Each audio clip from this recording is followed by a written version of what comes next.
सभी हमारे दर्शक भाई को जय श्री राम, जय श्री राधे। उम्मीद नहीं, पूरा विश्वास है आप लोग मस्त और स्वस्थ होंगे, होली की तैयारी में लगे होंगे। तो हम होली के बारे में आज जानते हैं कि होली कब और किस मुहूर्त में और किस समय किस दिन को मनाएंगे और होली के समय में क्या होने वाला है, शुभ होगा या अशुभ होगा, हमारे घर में क्या परेशानियां आने वाली है और क्या तकलीफ जाने वाली है, क्या दरिद्र मिटने वाली है और हमारा साल कब से शुरू होगा, ये मैं इस वीडियो में बताने वाली हूँ। तो निवेदन है कि आप लोग लाइक नहीं किए हैं तो लाइक ज़रूर कीजिएगा, सब्सक्राइब नहीं किए हैं तो सब्सक्राइब ज़रूर कीजिएगा। पूरा उम्मीद और विश्वास है, फुल वॉच करके वीडियो देखिएगा, क्योंकि आधा अधूरा ज्ञान सही नहीं होता है, बिना जाने ही कुछ ही बक देते हैं। तो मैं आपको सही तरीका और सही उपाय बताऊंगी, क्योंकि मैं एक ब्राह्मण की बेटी हूँ। हमारे घर में भी योग्य विद्या और कुंडली बनाई जाती है। हमारे घर में भी सारे लोग पंचांग और हर चीज़ का जानकारी जानते हैं। और पंचांग के अनुसार, ऋषिकेश पंचांग के अनुसार हमारा 2025 नया साल जो आया है वो चैत महीना से शुरू होगा और चैत महीना से ही हम नया साल मानेंगे। ऐसे बच्चे हमारे 2025 को जनवरी से ही माने हैं, लेकिन उस जनवरी में हम लोग भी मना लिए थे, क्योंकि बच्चे हमारे खुश हैं तो बच्चे के खुशी में भी हम भी खुश रहते हैं। तो बच्चे को खुशी हमारे लिए मान्य है। अब लेकिन अब हमारा नया साल 2025 स्टार्ट होगा चैत महीना से। आधा महीना निकल जाता है, आधा महीना यानी कि कृष्ण पक्ष जो है वो नहीं माना जाता है, शुक्ल पक्ष से हमारा नया साल स्टार्ट हो जाता है। तब तक हम अपने घर को साफ सफाई नवरात्र के देवी माँ को आने के लिए करते हैं। तभी से हमारी सारे देवी देवताओं को पूजा वगैरह भी होने लगता है और हमारे घर में लक्ष्मी की वास रहती है। तो होली हमारे लिए कब और किस दिन और किस तारीख में और कैसे मनाया जाए और क्या शुभ और शुभ होने वाला है, ये चीज़ मैं बताने वाली हूँ। और वास्तु दोष के अनुसार के कुछ टिप्स भी दूंगी आपको। और क्या आप जानते हैं कि होली के दिन ग्रहण भी लगने वाला है? तो सारे चीज़ मैं बता रही हूँ, आधा अधूरा नहीं देखिएगा, फुल वॉच करके देखिएगा तो समझ में आपको आएगा।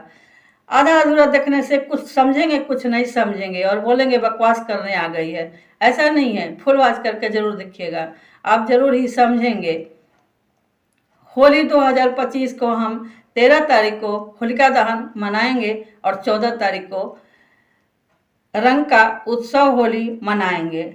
मैं इस वीडियो में फोटो भी डाल रही हूँ, इस फोटो के माध्यम से अगर डेट भूल जाएंगे तो जरूर देखिएगा। राहु काल हमारा वो शुक्रवार, राहु काल हमारे लिए बड़े ही अशुभ होता है। तो राहु काल में हम कभी भी होलिका दहन नहीं करते हैं। राहु काल सुबह ही बुधवार के दिन 10 बजे से शुरू हो रहा है, 10:35 पर शुरू हो रहा है और 11:27 पर राहु काल समाप्त होगा। तो राहु काल में पूजन पाठ भी ना करें, क्योंकि हमारे लिए 2025 तो ये नया जीवन और नया सुख सुविधा लेकर आया है। और होली के समय में हमें क्या करना है ये भी मैं बताऊंगी। एक टिप्स है वास्तु दोष के अनुसार, हमारे घर में जितना दरिद्र और जितना दुख और पीड़ा तकलीफ जितना भी है सब दूर हो जाएगा इस टिप्स को करने से। तो पहला नंबर में है कि आप हरा बांस, बांस मतलब बंस, बांस को जरूर ही लगाइएगा। अगर आपके पास जमीन नहीं है, बाहर रहते हैं, तो छोटा सा ही बोतल में ही, आजकल तो हर चीज़ मिलता है, बाजार में सब उपलब्ध है, छोटा सा बोतल में लगाना। क्योंकि हमारे घर में, जिस घर में वंशज नहीं होता है उस घर में उदासी रहता है, कितनी माँ की गोदे सुनी है। तो इस होली में उपाय करने से उस माँ के गोदे भर जाएगी और नन्हे मुन्ने जब आंगन में खेलते हैं ना तो बड़ा ही सुंदर लगता है। तब लगता है कि हमारा वंश से हमारा परिवार आगे बढ़ रहा है। और जिस घर में वंश बढ़ रहा है उसके घर में लक्ष्मी जी हमेशा ही वास लेती है। रोग दुख के लिए बताऊं तो रोग दुख के लिए आपको सरसों ले आना है और उसको हल्का सा भून के पीली हल्दी डालकर उसको पीसना है और जितना भी परिवार है सभी परिवार को, छोटे से बड़े से लेकर के सभी को शरीर में लगाना है। और लगाने के बाद सरसों के तेल से उसे छुड़ा देना है और एक ऐसे कागज में उस छुड़ाए हुए उबटन को हम रख लेंगे और आम के लकड़ी और वो जो झीली है, झीली और उपले, उपले आप जानते ही हैं, गोबर के कंडे होते हैं, कंडे, ये 5 लेकर के हम होलिका दहन में ले जाकर रख देंगे। क्योंकि होलिका दहन इसलिए मनाई जाती है कि बुराई को अच्छाई में पलटी जाती है। तो हमारी होलिका दहन जलाने का मतलब होता है कि बुराई को काट देना है और अच्छाई को प्रकट करना है। तो अच्छाई पर, बुराई पर अच्छाई की जीत होती है, इसलिए हम होलिका दहन मनाते हैं। और होलिका दहन का परिक्रमा करके हम आने वाले पल को इंतजार करते हैं। तो ये पल कब है? 13 तारीख को है, ये 13 तारीख को है। और इसका शुभ मुहूर्त है, होलिका दहन का शुभ मुहूर्त है 11:27 से 12:35 तक आराम से आप कर सकते हैं। ये मैं एक फोटो भी इसमें डाल दूंगी, उसमें याद करके आप इस समय को जरूर ही कीजिएगा। और हाँ, सबसे पहले जानना जरूरी है कि इसमें राहु काल का बड़ा ही उपयोग है। राहु काल के समय में आप इस साल में पूजा बिल्कुल ना कीजिएगा, क्योंकि राहु काल में पूजा किया हुआ ही हमारे घर में दुख, रोग और तकलीफ है, और जो हम सोचते हैं वो पूरा नहीं होता है। तो इस बार आप गलती नहीं कीजिएगा। और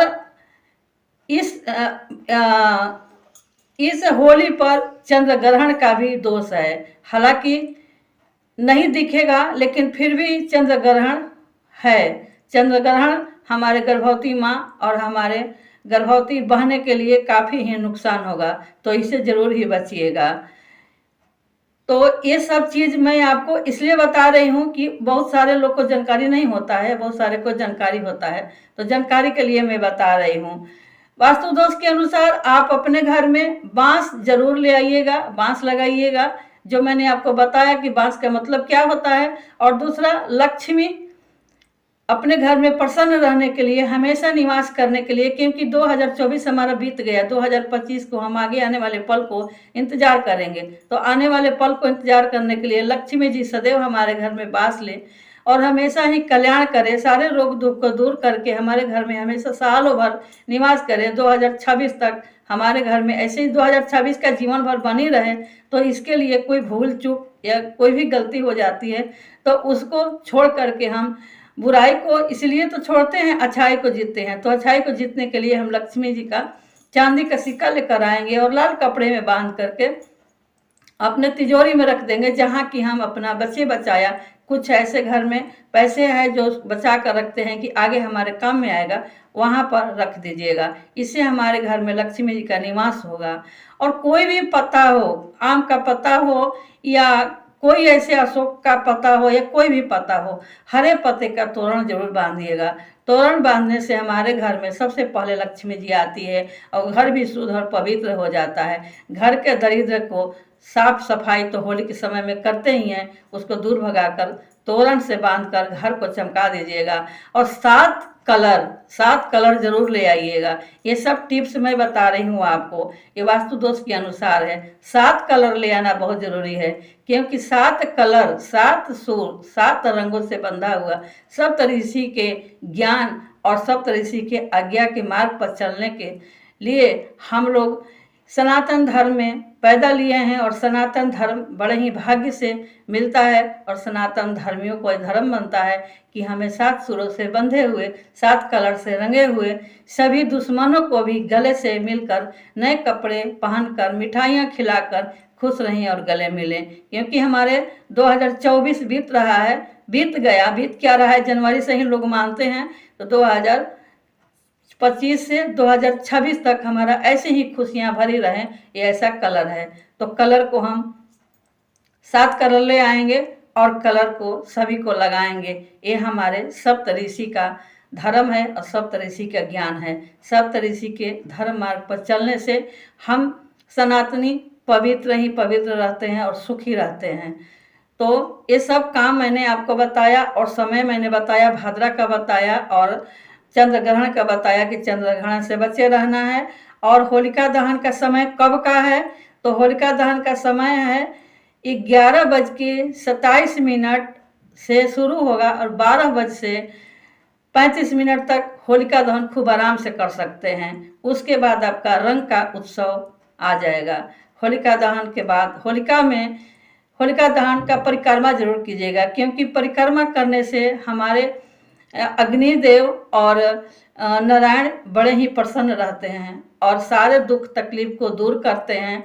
और जो भी सोचते हैं वो हमारा पूरा करने के लिए हम परिक्रमा लगाते हैं, निवेदन करते हैं कि हे अग्निदेव, हे नारायण जी, हमारे जो भी किए हुए दुष्कर्म है, जो भी किए हुए गलती में अनजाने में जो भी हमने किया है, वो सब इसमें जल कर राख हो जाए और हमारे बुराई पर अच्छाई का जीत हो। हम आगे बढ़ने के लिए कल से हम अपना नया साल मनाएं और होली के रंगों में रंग जाएं और दुश्मन से भी दुश्मन हो वो सभी से मिल करके हम एक परिवार बनकर साथ सुरों के साथ चलें। तो ऐसे हम रंग मनाएंगे।